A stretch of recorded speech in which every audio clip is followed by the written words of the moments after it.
Who says the movie star era is dead? It's easy to say that when a star-driven film that looks like a surefire hit, let's say something like Fly Me to the Moon with Scarlett Johansson and Channing Tatum, misses the mark with audiences. But when you see two old pros like George Clooney and Brad Pitt looking finer than ever and boasting enough swagger to leap off the screen, it's enough to make you think the golden age of Hollywood has returned. In WOLFS, Clooney and Pitt are better than ever, looser than ever, funnier than ever, and it's a wonder why they've waited 16 years to be reunited like this. They better not make us wait so long again. The oddly titled WOLFS is the first non-Marvel feature in years from writer-director John Watts of the recent Spider-Man movies. And it's enough to get you excited to see him away from superheroes for a while. Then again, Clooney and Pitt are kinda like celebrity superheroes in a way. They formed the heist movie equivalent of the Avengers with their trio of hit Ocean's movies, didn't they? And now they show superhuman levels of charisma and comedy chops as a pair of lone wolf fixers forced to team up on a particularly dicey job. Clooney and Pitt's characters don't even have names. It's already like the A-list buddies are playing versions of themselves. Clooney's character, a man with a particular set of skills, gets called to a swanky New York hotel suite by district attorney and aspiring political candidate Margaret, played by Amy Ryan, who has found herself in quite a jam. Next to her bed is a young, half-naked man, seemingly dead. There's blood and broken glass everywhere.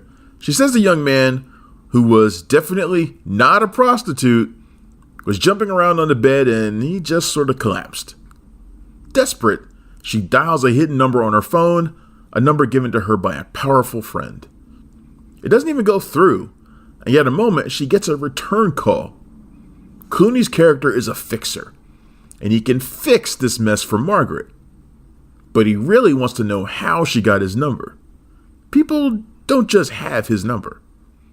With smooth command, he tells her to sit tight, don't do anything, don't call anybody else, and he'll be there shortly. This should be a relatively simple cleanup job, and it would be, except shortly after Clooney arrives, Pitt shows up. He's got the same blue surgical gloves as Clooney, and the same, who is this fucking guy, attitude. Turns out, Pitt was hired by the hotel manager, who we hear over the phone, voiced by Oscar winner Frances McDormand, who saw the whole thing on a hidden camera. As the new owner, she doesn't want this kind of news getting out about the hotel, people just sort of dying everywhere. It's Pitt's job to make sure that doesn't happen. Pitt and Clooney don't do team-ups, but have to when things get unexpectedly complicated. It's going to be a very long night. In typical buddy comedy action movies, the pairing is meant to be combustible. But Clooney and Pitt are too much like pairing a fine red wine and a nice juicy steak. Their characters are similarly motivated by ego, both believing nobody else can do what they do. Clooney is calm, confident, and a stickler for doing things by the book. But Pitt is slightly more antagonistic, almost like an arrogant pupil who enjoys needling an older mentor. It's a funny dynamic because both men are very much in their 60s and look like it. These guys aren't hiding anything. But they act like teenage boys arguing over the same girl. They are constantly at odds, with one trying to, outfix the other. When one does something impressive, like Clooney's cool use of a luggage cart to hide the corpse, the other can't admit to it. When Pitt is proven right about a pretty big whopper of an oversight, one that changes the entire movie, Clooney denies it before trying to distribute the blame. Written and directed by Watts, WOLFS is clearly a film designed with its stars in mind. Whether they had the freedom to or not, Clooney and Pitt don't feel like they're following a screenplay. If you told me they ad-libbed the whole thing, just cracking jokes at the other's expense around a loose plot framework, I'd believe it. Occasionally, the riffs are broken up by bits of action, a chase through the city streets here, a shootout there, but mainly the action comes from the rapid-fire, punchy dialogue.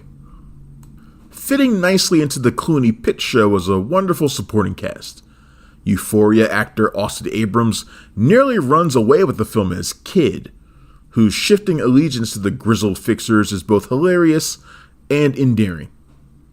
I don't want to give away more about his role for those who have avoided spoilers, but the story is driven largely by his antics, getting the elder criminals into one predicament after another, dressed ridiculously throughout. Amy Ryan and Porna Giganthan, the latter as an underground doctor with no patience for Clooney and Pitt's machismo, are the only women in the film, and they do a lot with the limited time afforded them. I could have used more of them both, honestly. WOLFS is getting only a 1-week theatrical release before moving to Apple TV+. And that's a shame because it deserves a longer run.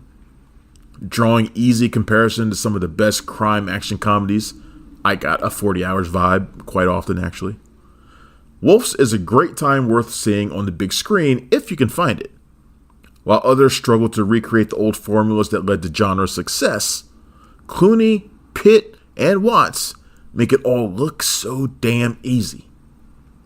Sony Pictures will release WOLFS in select theaters on September 20th, before moving it to Apple TV Plus exclusively on September 27th. And WOLFS gets a 4 out of 5. Thanks for checking out the show. If you like what we're laying down, please subscribe to our channel and click the bell to receive notifications for all of our latest stuff.